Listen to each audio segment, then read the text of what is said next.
ছোট পর্দার দর্শকপ্রিয় অভিনেতা জাহের আলভীর স্ত্রী ইকরা আকস্মিকভাবেই জীবনটা বিনাশ করে দিলেন। কেন বা কী কারণে এই পথ তিনি বেছে নিলেন, সব কিছুর উত্তর ঘাটতে গিয়ে সামনে এলো তার ব্যক্তিগত জীবনের এক অন্ধকার চিত্র।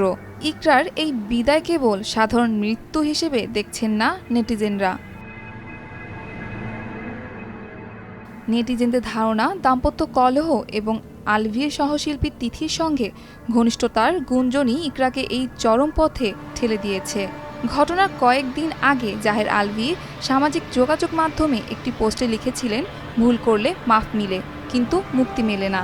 সে পোস্টে ইকরার করা মন্তব্যটি এখন সবচেয়ে বেশি আলোচনায়। ইকরা লিখেছেন, অভিনন্দন, ভুল করলেও মাফও মিলে না, মুক্তিও মিলে না, ভুল স্বীকার করতে পারলা, আমিকে মুক্তি করে দিলাম, আবার কাঁদছো কেন?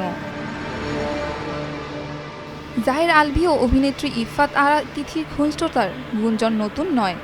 বিভিন্ন সময় সামাজিক মাধ্যমে তাদের সখ্যতা দেখেছে দর্শক। একে অন্যের জন্মদিন পালন, শুভেচ্ছা জানানো, ঘুরতে যাওয়া সবই ছিল খোলা বইয়ের মতোই। বর্তমানে শুটিংয়ের কাজে নেপালে অবস্থান করছেন আলভী। স্ত্রীর মৃত্যুর ২৪ ঘন্টা পেরিয়ে গেলেও দেশে ফেরেননি অভিনেতা।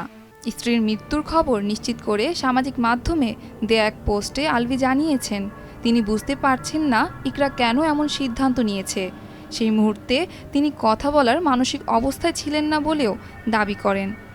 দ্রুত দেশে ফিরে পুরো ঘটনা নিয়ে জানাবেন বলেও নিশ্চিত করেন, যদিও তার ফেসবুক এরই মধ্যে ডিঅ্যাক্টিভেট পাওয়া গেছে। বাহানা বা অন্য যে কারণই হোক, স্ত্রীর শেষ বিদায়ে নেই তিনি। মায়ের মুখ দেখতে দেননি সন্তানকেও। তিথির সঙ্গে অভিনেতার যে পরকীয়া সম্পর্ক, সময়ের সঙ্গে সেই গুঞ্জন আরও জোরালো হয়েছে। ইকরার পরিবার আলভী ও তিথির বিচার দাবি করছে। ফারজানা হালিমা, ভোরের কাগজ।